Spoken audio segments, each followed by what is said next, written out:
미리 크리스마스 해야 돼. 미리 크리스마스. 메리 크리스마스. 다시 한번 메리 크리스마스 축복합니다. 메리 크리스마스. 복 많이 받으세요. 예. 우리 하나님께서 또한 은혜 가운데 우리를 축복하실 줄 믿습니다. 아멘. 우리 하나님 말씀 봅니다. 누가복음 1장 26절에서 38절 말씀입니다.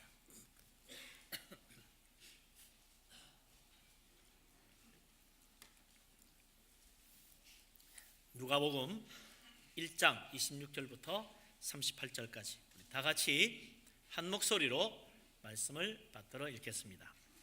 여섯째 달에 천사 가브리엘이 하나님의 보내심을 받아 갈릴리 나사렛이란 동네에 가서 다윗의 자손 요셉이라 하는 사람과 약혼한 처녀에게 이르니 그 처녀의 이름은 마리아라. 그에게 들어가 이르되 은혜를 받은 자여 평안할지어다. 주께서 너와 함께 하시도다 하니 처녀가 그 말을 듣고 놀라 이런 인사가 어찌 함인가 생각하매 천사가 이르되 마리아여 무서워하지 말라. 네가 하나님께 은혜를 입었느니라. 보라 내가 잉태하여 아들을 낳으리니 그 이름을 예수라 하라. 그가 큰 자가 되고 지극히 높으신 이의 아들이라 일컬어질 것이요 주 하나님께서 그 조상 다윗의 왕위를 그에게 주시리니 영원히 야곱의 집을 왕으로 다스릴 것이며 그 나라가 무궁하리라. 마리아가 천사에게 말하되 나는 남자를 알지 못하니 어찌 이 일이 있으리이까. 천사가 대답하여 이르되 성령이 내게 임하시고 지극히 높으신 이의 능력이 너를 덮으시리니 이러므로 나실 바 거룩한 이는 하나님의 아들이라 일컬어지리라. 보라 내 친족 엘리사벳도 늙어서 아들을 배었느니라. 본래 임신하지 못한다고 알려진 이가 이미 6달이 되었나니 대저 하나님의 모든 말씀은 능하지 못하심이 없느니라. 마리아가 이르되 주의 여종이오니 말씀대로 내게 이루어지이다 하매 천사가 떠나가니라. 아멘. 천사를 만난 적 있습니까? 천사가 나를 찾아오면 얼마나 좋을까 그런 생각 해보신 적 있어요? 내 평생 딱 한 번이라도 좋으니 하나님 천사 한번 보게 해주세요. 그렇게 생각하는 사람이 있습니까? 아니 그냥 천사라는 게 어디 있어? 혹시 그런 사람도 있을지 모르죠. 오늘 성경에 보니까 정말 천사를 만난 사람 이야기가 나옵니다. 마리아라는 처녀의 이야기죠. 크리스마스 이야기는 이렇게 시작되는 것입니다. 어느 날 천사 가브리엘이 나사렛 동네 처녀 마리아를 찾아온 거죠. 마리아가 우리처럼 천사 만나고 싶어가지고 하나님 나 천사 한번 보게 해주세요 기도하지 않았어요. 천사 만나고 싶어서 막 간절히 사모하는 것도 아니었어요. 그런데 어느 날 갑자기 천사가 찾아온 것입니다. 가브리엘 천사가 마리아에게 말합니다. 하나님께 은혜를 입은 자여 평안할지어다. 하나님이 너와 함께 하시느니라. 이 말을 듣고 마리아가 깜짝 놀랐습니다. 왜 나에게 이런 인사를 하지? 생각했다고 그랬어요. 천사 가브리엘이 마리아를 찾아서 한 인사는 이스라엘 사람들이 흔히 하는 인사와 달랐다는 거예요. 이스라엘 사람들 인사는 샬롬입니다. 샬롬. 평안하십시오. 평안하시기 바랍니다. 그게 전부예요. 샬롬 샬롬. 그런데 이 마리아를 찾아온 천사는 하나님께 은혜를 입은 자여 샬롬하라. 하나님이 너와 함께 하시느니라. 일상적이지 않은 특별한 인사말을 건넸다는 것입니다. 왜 이런 인사를 나에게 하는 것이지? 마리아는 당황했을 것입니다. 무슨 이야기인가 했더니 천사가 말합니다. 네가 잉태하여 하나님의 아들을 낳을 것이라는 거예요. 정말로 생각지 못한 뜻밖의 이야기입니다. 하나님의 은혜가 이렇게 주어진 것이죠. 생각지 못한 때 전혀 예상치 못한 일로 하나님 은혜를 받은 것입니다. 마리아만 그런 게 아니에요. 성경을 보면 놀라운 믿음의 사람들의 그 은혜 받는 장면이 다 비슷합니다. 전혀 예상치 않은 때 생각지 못한 일을 통하여 하나님 은혜를 받는 거예요. 모세가 나이 80에 호렙산에 불붙은 떨기나무 가운데 말씀하시는 하나님을 만납니다. 나는 나이가 너무 많아. 이제는 늙었어. 늦었어. 다 틀렸어. 그런데 하나님은 모세를 찾아오시고 그를 부르시고 은혜를 베푸시고 하나님의 가장 위대한 선지자로 세우십니다. 나는 이제 늦었다고 생각했는데 하나님의 때는 그게 아닌 거예요. 다윗은 집안의 제일 막내였어요. 어른들을 모여서 식사하는 자리에 끼일 나이도 아닙니다. 넌 들어가서 양이나 쳐. 다윗이 생각합니다. 그래, 나는 아직 아니야. 나는 어려.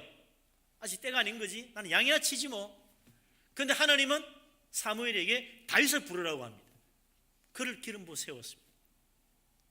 아직 아니라고 생각하는 그에게 하나님은 지금이 바로 네가 은혜 받을 때요, 내가 너를 사용할 때라고 그를 부르신 것입니다. 하나님의 생각과 우리 생각이 다를 때가 너무나 많습니다. 나는 이제 늦었어 라고 생각하는 그때 하나님은 아니라고, 내가 너에게 은혜를 베풀고 내가 너를 사용하기를 원하신다고 부르시는 거예요. 그래서 아브라함도 모세도 다 7, 80 넘어가지고 인생 끝났다고 생각했는데 하나님 부르셨어요.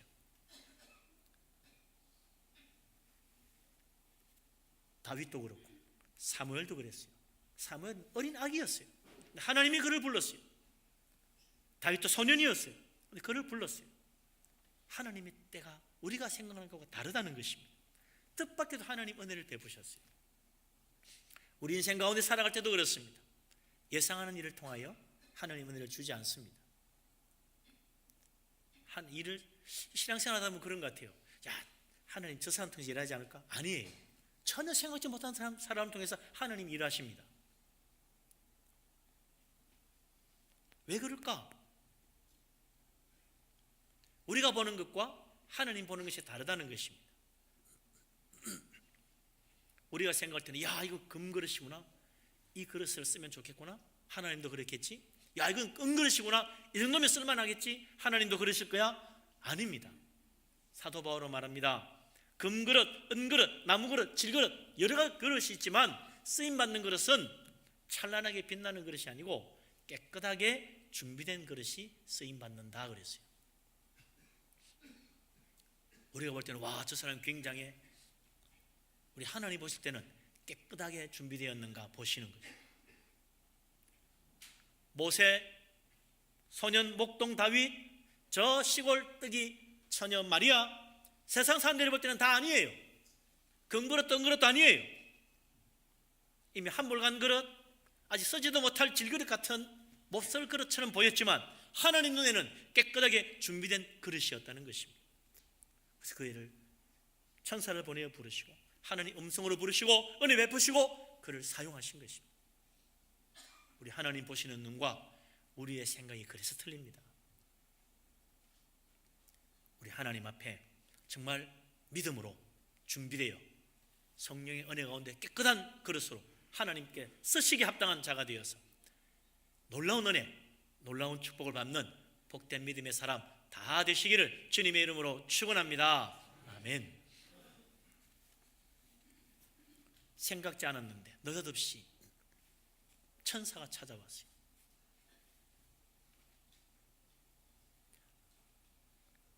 (26절에) 보니까 마리아가 하나님의 아들을 잉태한다는 소식을 전해주는 이 가브리엘 천사는 하나님의 보내심을 받아서 마리아를 찾아왔다고 말합니다. 마리아가 하나님의 아들을 잉태하여 예수 그리스도를 낳은 것은 하나님의 계획이라는 거죠. 하나님이 가브리엘을 보고 너 저기 나사렛에 있는 처녀 마리아에게 가봐. 그래서 간 거란 말이죠. 우리 같으면 그럴 것 같아요. 하나님, 쟤는 지금 약혼을 해가지고 결혼한 준비하느라고 정신없습니다. 근데 뭐 이런 이야기하면 듣기는 하겠습니까? 뭐 그런 생각이 들지 않겠어요? 근데 하나님이 아니라고 가보라는 거예요. 그래서 천사 가브리엘이 마리아를 만났습니다. 청하지게 천사를 봤어요. 아마 우리 같으면 어떨 것 같아요? 그때 약혼녀 마리아 무슨 생각, 누구 만나보고 싶겠어요? 자기 사랑하는 약혼자 요셉 만나고 싶겠지. 요셉 보고 싶었겠지. 그런데 천사가 나타난 것입니다. 요셉의 사랑한다는 말을 듣고 싶은데 하나님 음성이 들린 거예요. 내가 너를 쓰기를 원하신다는 겁니다. 하나님의 아들을 잉태하여 낳을 것이다. 그 계획을 받아들이라는 거죠. 쉬운 일 아닙니다. 마리아가 요셉과 약혼하고 이제 행복한 가정을 꾸미고 정말 꿈같은 신혼생활을 할 것을 생각하고 있었을 텐데 하나님께서 그를 부르신 거죠.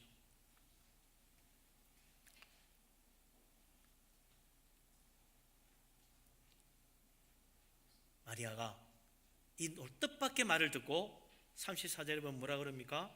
나는 남자를 알지 못합니다. 어떻게 아이를 잉태할 수 있겠습니까? 당연한 질문 아니겠어요? 처녀인데 남자를 모르는 어떻게 임신을 할 수 있습니까? 천사 가브리엘이 대답합니다. 35절 말씀 같이 한번 읽어보십시다. 35절 같이 읽겠습니다. 천사가 대답하여 이르되 성령이 네게 임하시고 지극히 높으신 이의 능력이 너를 덮으시리니 이러므로 나실 바 거룩한 이는 하나님의 아들이라 일컬어지리라. 아멘. 마리아가 남자를 알지 못하는 처녀지만 성령의 능력이 임하시면 잉태하여 아들을 낳을 수 있다는 거예요. 이게 가능한 이야기입니까? 과학적으로 안 맞는 말입니다. 과학의 법칙에 어긋나는 것입니다. 그러나 이것은 과학적인 법칙에 따라 이루어진 일이 아니에요. 37절에 천사가 선포합니다. 이건 하나님 말씀으로 되는 것이다.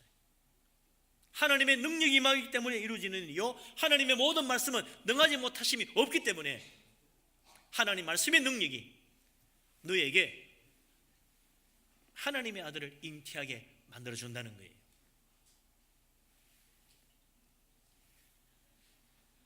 남자를 알지 못하는 처녀 마리아가 잉태하여 아들을 낳는 것은 과학이 아니라는 이야기입니다. 능하지 못함이 없는 하나님의 능력의 말씀으로 이루어지는 일이라는 거예요.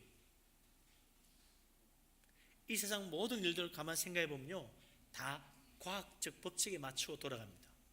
아침에 해가 뜨고 저녁에 해가 져요. 과학적 법칙입니다. 어김이 없어요. 물이 얼면 얼음이 되고 끓이면 수증기가 됩니다. 과학 법칙이에요. 그대로 됩니다. 물을 끓였더니 얼음이 돼요? 그런 법 없어요. 영하 10도인데 물이 펄펄 끓고 있어요? 그런 일 없어요. 과학 법칙이에요. 그대로 되는 거예요. 남자와 여자가 결혼하고 정정한 난자가 수정이 되면 아이가 생겨요. 자연 법칙이에요. 어김이 없지요. 우리는 과학적으로 과학 법칙대로 움직이는 이 세상 속에 살고 있습니다. 자연스럽게 일어나는 일들이에요. 그러나 이 세상은 이 자연스러워 보이는 과학 법칙에 따라 움직이는 이 세상 모든 일들 가운데 그 뒤에 있는 놀라운 힘의 근원을 알지 못하고 있습니다. 그게 무엇입니까? 하나님이 세상 만물을 창조하셨다는 것입니다. 하나님이 자연 법칙도 하나님께서 창조하신 것입니다. 이 모든 자연스럽게 일어나는 과학적인 모든 법칙을 따라 일어나는 일들이 사실은 하나님의 전능하신 말씀에 의하여 움직이고 있다는 거예요. 이게 진리입니다. 하나님께서 말씀하시니 빛이 생기고 궁창이 생기고 바다가 생기고 동식물이 생겼어요. 하나님 말씀의 능력입니다. 하늘과 땅을 만드신 하나님, 만물을 창조하신 하나님, 그건 과학의 힘이 아닙니다. 말씀의 능력입니다. 하나님 말씀하시면 거친 바다가 잔잔해지고, 하나님 말씀하시면 귀신도 물러가고 죽은 자도 살아나는 거예요. 이건 자연 법칙이 아닙니다. 전능하신 하나님 말씀의 능력입니다. 말씀으로 이루어지는 거예요. 이 세상 움직이는 힘은 자연과학 법칙과 그 과학적 힘에 의해 이루어진 것이 아니에요. 사실은 전능하신 하나님 말씀으로 이 세상이 움직이고 있는 것입니다. 전능하신 하나님 능력의 말씀을 믿으시기 바랍니다. 하나님 말씀의 권능을 믿으시기 바랍니다. 말씀대로 이루어지고 있는 거예요. 그래서 말씀 믿고 말씀대로 살면 복 받습니다. 하나님 말씀 듣고도 행치 아니하면 복 못 받아요. 하나님 말씀 믿고 하나님 말씀대로 살면 구원 받습니다. 천국 갑니다. 그러나 하나님 말씀 무시하고 에이 세상에 그런 게 어디 있어, 그냥 좋은 소리지 뭐, 그렇게 믿고 있는 사람은 구원 못 받아요. 천국 못 갑니다. 말씀의 능력이에요. 마리아가 잉태한 것 자연 법칙이 아닙니다. 하나님 말씀의 능력입니다. 전능하신 하나님 말씀으로, 그 능력으로 마리아가 잉태하여 하나님의 아들 예수 그리스도를 낳은 것입니다. 믿을 수 있기를 바랍니다. 아멘. 하나님의 아들을 낳을 것이라, 참 놀라운 말을 천사 가브리엘이 해줄 때 마리아가 그 말을 듣고 어떻게 합니까? 아이 싫어요, 저는 제 인생 따로 있어요, 그랬습니까? 아닙니다. 순종했습니다. 뭐라고 답했나? 직접 한번 보죠. 마리아가 한 말 38절 말씀 같이 읽겠습니다. 마리아가 이르되 주의 여종이오니 말씀대로 내게 이루어지이다 하매 천사가 떠나가니라. 아멘.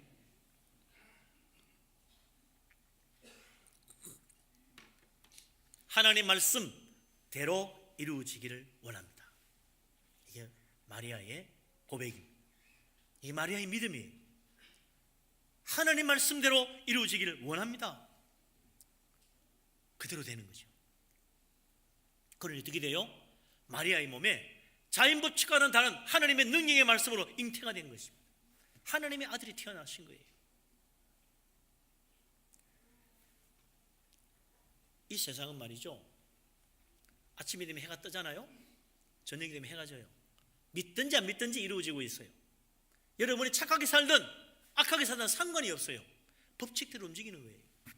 추우니까 눈이 내리고 따뜻해지니까 비가 내려요. 자연 법칙이에요. 착하게 산 사람에게는 비가 내리고 악하게 산 사람은 눈 내리는 거 아닙니다. 아무 상관이 없어요. 자연 법칙대로 돼요. 그런데 하나님 말씀은 다릅니다. 하나님 말씀은 믿는 자에게 능력으로 나타납니다. 하나님 말씀 안 믿는 자에게 아무런 능력도 나타나지 않아요. 하나님 말씀은 순종하는 자에게 놀라운 축복이 내려집니다. 하나님 말씀 거역하는 자에게는 아무런 복도 오지 않아요. 말씀은 믿는 자에게, 순종하는 자에게 능력으로 역사하는 것입니다. 그래서 하나님 믿고 말씀대로 사는 사람에게는 자연 법칙 따라 사는 사람과는 전혀 다른 세계가 열리는 거예요. 자연 법칙 속에 사는 사람은 뭐 어떻게 하든 악한 자든 선한 자든 똑같이 햇빛이 비쳐. 하나님이 그렇게 은혜 가운데 법을 만들어 놨어요. 그래서 세상 착하게 살든 나쁘게 살든 뭔 상관이야? 믿든 안 믿든 무슨 상관이야? 똑같이 모든 일이 일어나는데 그냥 그런 자연 법칙의 세계 속에만 사는 사람들이 있습니다. 그러나 하나님 말씀은 달라요. 선한 자와 악한 자를 구별합니다. 믿는 자와 믿지 않는 자를 구별합니다. 순종하는 자와 불순종하는 자를 하나님은 구별하십니다. 하나님을 기뻐하는 자와 세상을 기뻐하는 자를 하나님은 분명히 구별하십니다. 그리고 전혀 다른 세계에 사는 거예요. 자연 법칙으로만 이루어지는 세계 속에 사는 사람, 하나님 말씀의 능력이 나타나는 놀라운 은혜를 체험하며 사는 사람, 전혀 다른 세계가 이루어지는 거예요. 그리고는 마지막에 어떻게 됩니까? 하나님 말씀 믿고 살았던 사람은 영원한 천국의 문이 활짝 열립니다. 그러나 자연 법칙 속에서만 살았던 사람에게는 지옥의 문이 우리를 삼키려고 입을 벌리게 되는 것입니다. 하나님의 말씀의 능력을 믿으시기 바랍니다. 하나님 말씀 믿고 말씀대로 살아감으로 하나님의 은혜와 축복을 체험하며 영적인 세계가 열리고 천국의 문이 열리는 놀라운 복을 받는 자 다 되시기를 주의 이름으로 축원합니다. 아멘. 마리아가 천사 가브리엘이 전해준 하나님 말씀 듣고 순종하여 하나님의 아들, 지극히 높으신 이의 아들을 잉태했습니다. 하나님이 하시는 놀라운 일을 위하여 마리아에게 하나님의 아들 잉태하게 했다는 거예요. 하나님 그냥 하나님의 아들 보내시면 되지, 왜 마리아의 몸에 잉태되어 태어나게 했을까? 우리 하나님 같으면 어떻게 해요? 그냥 바로 하나님의 아들 보내면 되잖아요. 마리아의 몸에 잉태되어 태어나게 하니까 30년이나 지연이 되잖아. 애가 자라야지 어떻게 해요? 아기로 태어났는데.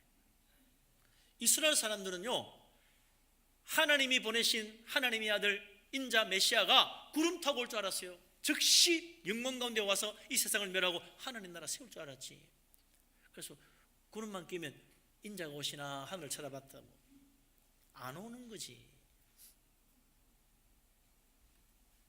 왜 하나님은 구름을 타고 영광 가운데 나타날 인자로 하나님의 아들을 보내지 아니하시고 마리아의 몸에 잉태되어 한 아기로 이 세상에 태어나게 했어요? 이유가 있지. 왜 없겠어요? 하나님이 그렇게 하시는 이유, 하나님이 하시는 일, 그게 뭐냐 말이죠. 31절, 32절, 33절에 천사 가브리엘이 이 놀라운 진리를 전해줍니다. 같이 한번 읽어보십시다. 30절부터 33절까지의 말씀입니다. 보라, 네가 잉태하여 아들을 낳으리니 그 이름을 예수라 하라. 그가 큰 자가 되고 지극히 높으신 이의 아들이라 일컬어질 것이요, 주 하나님께서 그 조상 다윗의 왕위를 그에게 주시리니 영원히 야곱의 집을 왕으로 다스리실 것이며 그 나라가 무궁하리라. 아멘.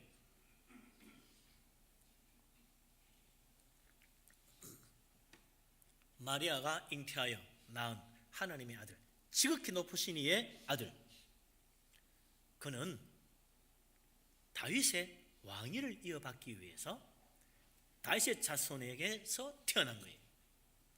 그래야 정통성이 있잖아요. 다윗의 왕위를 이어받아야 돼요. 왜 다윗의 왕위를 이어받아야 됩니까? 다윗 나라의 백성을 하나님의 나라로 인도하기 위한 거예요. 왕이 혼자 왕노릇하는 법이 있습니까? 왕은 반드시 백성이 있어야 돼요. 백성 없는 왕, 그런 왕이 어디 있어? 나 혼자 왕? 그런 왕은 엉터리 왕이에요. 백성이 있어야지. 주님은 위대하신 왕이신데 누구를 자기 백성으로 삼으십니까? 다윗의 왕국에 속한 다윗의 백성을 자기 나라의 백성으로 삼으시려고, 다윗의 왕위를 이어받으러 오시기 위해서 다윗의 자손의 몸에서 잉태되어 태어난 것입니다.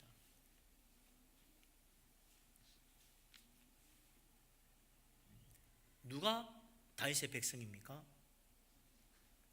아브라함과 다윗의 약속을 믿고 그 약속을 이어받은 자들입니다. 아브라함의 약속, 다윗에게 주어진 그 약속을 붙들고 믿음으로 사는 자, 하나님이 주신 그 약속을 믿고 기다리는 자, 그가 바로 다윗 나라의 백성이요, 이제 그 왕위를 이어받을 하나님의 아들 예수 그리스도 주님의 나라의 백성이 되는 거예요. 그래서 마태복음에 아브라함과 다윗의 자손 예수 그리스도라고 됐잖아요. 그 주님은 다윗의 왕위를 이어받기 위해서 사람으로 태어나 오신 거예요. 주님은 우리 가운데 사람으로 오셨어요. 다윗이 누굽니까? 우리가 똑같은 사람입니다. 아브라함이 어떤 사람입니까? 우리가 똑같은 사람이에요. 예수님 어떤 분입니까? 우리가 똑같은 사람으로 오셨어요. 그래서 우리들을 하나님 나라 백성으로 삼으시는 것입니다. 그분이 우리의 왕입니다. 영원히 야곱의 집을 왕으로 다스리실 거라고 그랬어요. 주님이 세우는 나라, 영원한 나라입니다. 영원한 나라에 한 100년 살다 죽으면 무슨 소용이 있어요? 영원히 살아야지. 그래서 영원한 나라는 영원한 생명을 주신다는 거예요. 우리가 영원토록 살 수 있게 만드시는 거예요. 영원한 나라가 세상에 어디 있습니까? 이 세상에는 없습니다. 이 세상에 어떤 나라도 영원하지 않아요. 영원무궁한 나라, 딱 하나 있지, 천국밖에 없어요. 하나님 나라예요. 영원한 다윗의 나라란 영원히 다스리는 요셉의 그 왕위에, 그건 바로 하나님 나라의 왕임을 말하는 거죠. 마리아가 잉태하여 난 하나님의 아들 다윗의 자손으로 영원한 나라를 세우시고 영원한 나라를 다스리는 권세로 하나님께로부터 받아 우리를 영원한 하나님 나라의 백성 삼으시는 것입니다. 그래서 누구든지 아브라함과 다윗의 약속을 믿고 믿음으로 살아가는 자, 하나님의 그 약속을 신실하게 의지하는 자, 다 천국의 영원한 나라에서 우리의 왕 되신 주님과 함께 사는 것입니다. 할렐루야. 우리 주님을 나의 왕으로, 나의 하나님으로 영접하여 참으로 영원한 하나님 나라 백성으로 사는 축복된 사람 될 수 있기를 주의 이름으로 축원합니다. 아멘. 예수님 영원한 하나님 나라의 주인이요 영원한 나라를 다스리는 왕이십니다. 왕이 이 땅에 오셨어요. 바로 내일 크리스마스, 주님이 탄생하신 날을 기념하는 날입니다. 우리 주님 이 땅에 우리를 자기 백성으로 삼으시려 사람으로 태어나셨어요. 우리를 구원하여 영원한 나라에서 영생복락 누리게 하시려 주님이 친히 이 땅에 오셨습니다. 정말 이제 마음을 활짝 열고 예수 그리스도 사람으로 오신 그분을 나의 왕으로 영원하신 하나님으로 온전히 영접하고 천국의 축복을 누리는 복된 사람 다 될 수 있기를 주의 이름으로 축원합니다. 아멘. 그런데 말이죠, 들어 간혹가다 그런 사람이 있습니다. 딴 나라를 꿈꾸는 사람. 주님은 영원한 나라, 영생복락의 나라를 세우시고 우리를 그리로 부르시는데 여기 와가지고 딴 나라 꿈꾸는 사람이 있어요. 에이, 천국이 어디 있어? 이 세상이 중요한 거야. 하늘나라에 가서 뭐 받기는 뭘 받아? 이 세상에서 잘 먹고 잘 살아야지. 세상에서 행복하게, 세상에서 멋지게, 세상에서 정말 내 누릴 거 다 누리고 멋지게 살아보겠다. 세상 나라 꿈꾸는 사람들, 하나님 나라와는 전혀 다른 딴 나라를 꿈꾸는 사람들이요. 이런 사람 뭐라고 그래요? 이 나라에서 다른 나라 꿈꾸는 사람은 반역자지. 하나님을 반역하는 거죠. 우리에게 왕으로 오신 예수 그리스도를 반역하는 것입니다. 이 세상에 하나님 안 믿는 사람만 그런 사람이 있는 게 아니에요. 교회 안에 다니는 사람들 중에도 그래도 돈이 제일이지 뭐 교회 꼭 천국 간다고 교회 오나 보내주면 가고 안 보내주면 그만이지 뭐 안 가도 돼 나는. 그럼 어떻게 하자는 거예요? 세상에서 열심히 살다 가면 되지. 돈이 좋아? 뭐 믿는다고 되나? 돈만 있으면 다 돼. 돈 믿고 살아요. 이 세상에서 재밌게 살다 가면 끝이지 뭐. 그래서 뭘 바라겠어? 세상을 꿈꾸고 세상에서 행복하려고 세상의 모든 걸 걸고 살아요. 세상 나라 속에 속한 사람이야. 거기에는 생명이 없습니다. 거기에는 천국이 없습니다. 주님 이 땅에 영원한 나라, 다윗의 나라를 세우러 오셨는데 딴 나라 꿈꾸면 안 되지요. 하나님 나라 바라봐야지. 그래, 이 세상은 다 헛된 거야. 하나님 나라가 영원한 나라야. 이 세상은 다 지나가. 하나님 나라는 영원토록 우리에게 영생복락을 주는 복된 나라지. 그 나라 바라보고 살아야죠. 예수님 우리에게 이 세상 멸망의 죄악의 길로 가는 그곳에서 우리를 건져서 영원한 하나님 나라 넣어주려고 오셨는데 딴 나라 꿈꾸지 말고 세상 나라 바라보지 말고 하나님 나라 바라봐야죠. 예수 그리스도와 함께 천국을 꿈꾸는 축복된 하나님의 백성 될 수 있기를 주의 이름으로 축원합니다. 우리 예수님은 그저 천국 이야기만 했어요. 입만 벌리면 천국 이야기야. 천국이 어떤 건 줄 알아? 씨 뿌리는 것 같아. 천국이 뭔 줄 알아? 겨자씨 하는 것 같아. 천국이 어떤 건 줄 알아? 천국은 가라지와 알고 그 이야기와 같아. 잘 들어봐. 천국은 말이야 열처녀 같아. 지혜로운 처녀가 돼야 돼. 우리 주님 천국 이야기 얼마나 많이 하시는지 몰라요? 하늘나라 꿈꾸라는 거지. 천국을 바라보고 살라는 거예요. 예수님이 왜 땅에 오셨어요? 우리로 하면 이제 이 세상 바라보지 말고 확실하게 천국 바라보고 살라고 친히 주님이 이 땅에 사람으로 오셨습니다. 안 하기로 태어나셨어요. 천국을 바라보고 사는 것이 무엇인지 주님이 확실히 보여주셨어요. 이제부터 세상 나라 꿈꾸지 말고 저 하늘나라, 우리 주님이 보여주시는 그 천국을 꿈꾸고 지나가는 세상 붙들지 말고 영원한 하늘나라 붙들고 믿음으로 살아감으로 하늘의 큰 축복을 받는 복된 사람 다 될 수 있기를 주의 이름으로 축원합니다. 아멘. 내일이 크리스마스잖아요. 크리스마스 예배도 드리고 또 성가대 칸타타도 있고 좀 해마다 은혜가 얼마나 넘치는지 모릅니다. 주님이 이 영원한 나라 세우시고 우리를 천국 백성 부르시려고 친히 이 땅에 마리아의 몸에 잉태되어 하나님 아들로 오셨는데 이 기쁜 소식을 온 세상에 전해야지요. 주님이 탄생하시는 날 천사들까지 동원되어 주님의 탄생을 찬양하고 사람들에게 전했는데 우리도 천사에게 뒤질 수는 없지. 우리를 구원하러 오신 분인데 우리 주님 이번 성탄절 날 우리 가족들, 친구, 이웃 다 연락해서 같이 와서 함께 이 성탄절을 맞이하고 주님의 탄생의 기쁜 소식, 천국의 축복 다 함께 누릴 수 있는 축복의 역사 이루어지기를 바랍니다. 아멘. 예, 아마 여러분들 뭐 문자 다 받았을 거예요. 우리 교회에서 보낸 거. 이번 성탄절 칸타타 뭐 이렇게 포스터를 문자에서 보냈는데 여러분 전달해가지고 보내주세요. 또 우리 친구, 이웃 다 보내줘가지고 아는 친구들 이게 뭐냐? 아, 우리 교회에서 하니까 오라고 그러면 되잖아요. 예. 우리 하나님의 축복의 자리에 초청하여 정말 은혜 가운데 성탄절 보내고 이번 성탄절에는 우리 주님 만나는 놀라운 은혜 축복 넘치기를 주의 이름으로 축원합니다. 아멘. 기도하겠습니다.